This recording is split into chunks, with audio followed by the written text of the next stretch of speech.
באמת שאתם לא אשמים. היזמים היום פשוט גאונים, עם מערכת של הדמיות ופרסומים ושיווק חזק, פשוט גרמו לכם להתאהב בעסקה, עוד בלי לעשות את הדבר הכי חשוב, לבדוק את העסקה.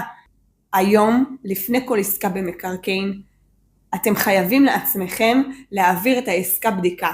לא ליווי, לא ייעוץ, לא קורסים, לא תהליכים, פשוט לקחת את העסקה ולבדוק את הכדאיות שלה עם גורם מקצועי. באמת שאתם לא אשמים. היזמים היום פשוט גאונים, עם מערכת של הדמיות ופרסומים ושיווק חזק, פשוט גרמו לכם להתאהב בעסקה, עוד בלי לעשות את הדבר הכי חשוב, לבדוק את העסקה. היום, לפני כל עסקה במקרקעין, אתם חייבים לעצמכם להעביר את העסקה בדיקה. לא ליווי, לא ייעוץ, לא קורסים, לא תהליכים, פשוט